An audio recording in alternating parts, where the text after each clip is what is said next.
When you really love fitness and the gym, getting injured can be absolutely devastating. No longer being able to do something at the capacity that you're used to can kind of put you into like a fitness depression.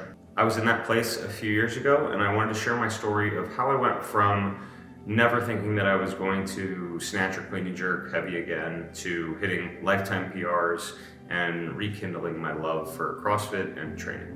So in 2018, we were at our old location. My wife had just given birth to our first child. I was in the gym doing some power clean doubles. I was working up heavy, and one of our coaches at the time walked into the gym. And me being young and cocky, I looked at him and I was like, "Hey, you want to see me do this next one, touch and go?" I pulled the first one, felt fine. I brought the bar back down to the ground, and as soon as it passed my knee, I felt this like pop in my hamstring. I caught the second clean and my knee just kind of like buckled under me a little bit. I caught it and stood it up, but I knew immediately that something was wrong and that I had hurt myself.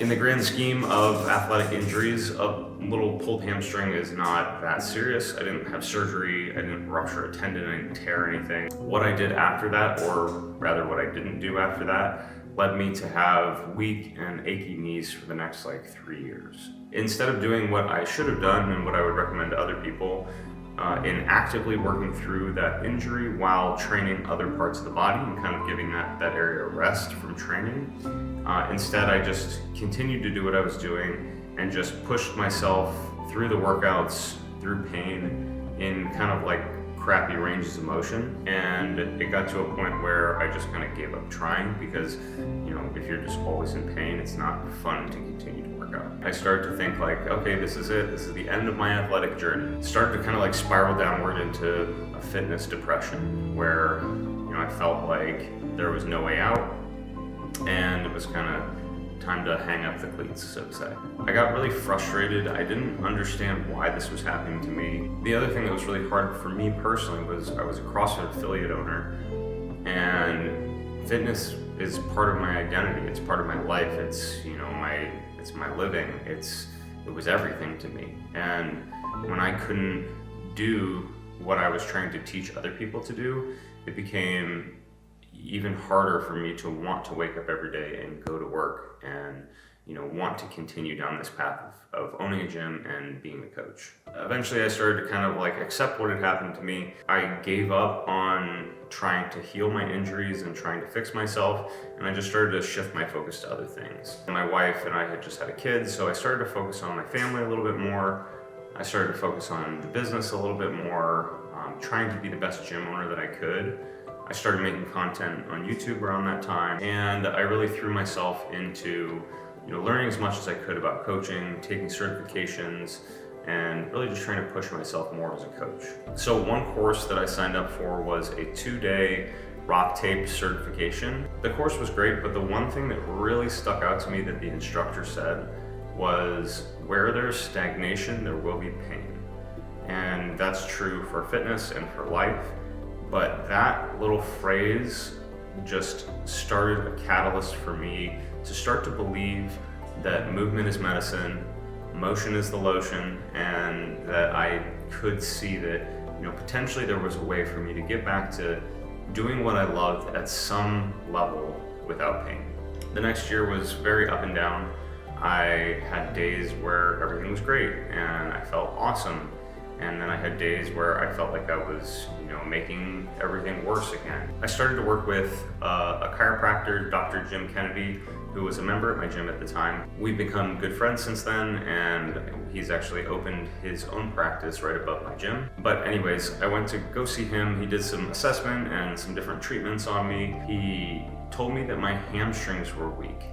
And this really struck a chord in me, because one thing that I had always had through this whole injury was I felt like I could deadlift really heavy. When he said that, it gave me another way to look at things. A few months later, I started to get fed videos from Ben Patrick, or Knees Over Toes guy.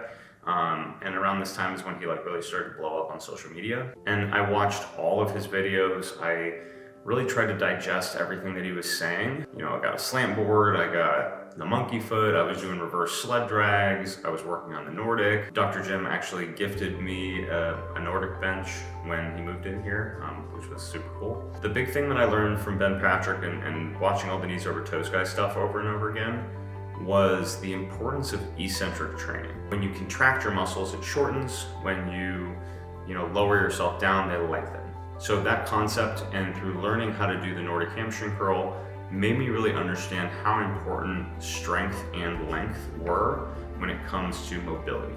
So I started training hard again. I started hitting close to some of my old numbers, but I still had like some nagging knee pain, and my squat wasn't perfect. It never felt good to sit in the bottom of the squat.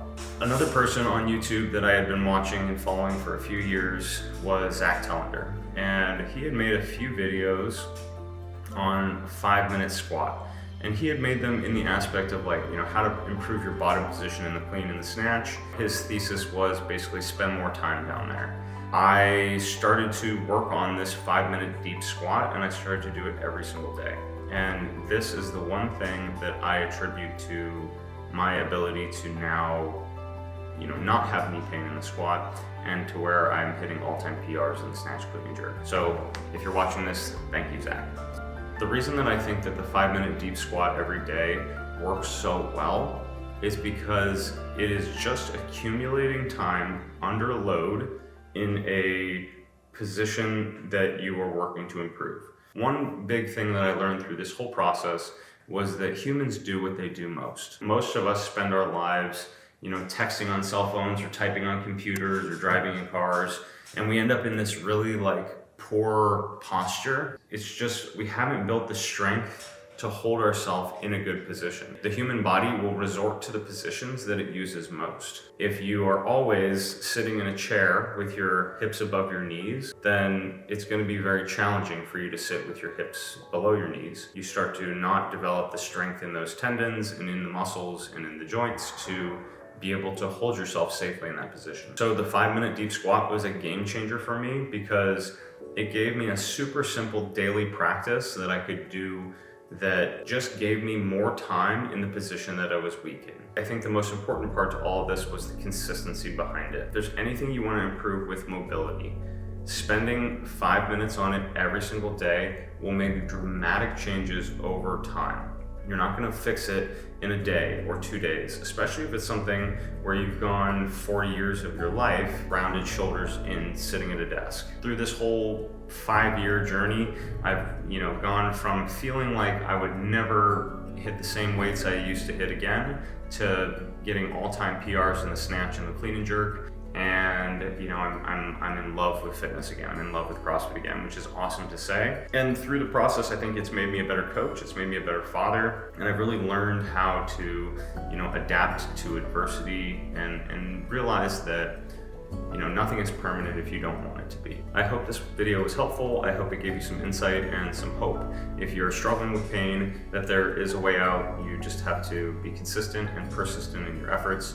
Don't give up. If someone is telling you that you're never going to be able to play your sport again, or you're never going to be able to do something, I would run away. There's always a way out. There's always a way to improve. There's always a way to, get better in some aspect, as long as you're willing to be patient and persistent and, you're not willing to give up. So I hope this was helpful. If it was, leave me a comment below. Check out any of my other videos if you want to learn more, and I'll talk to you soon.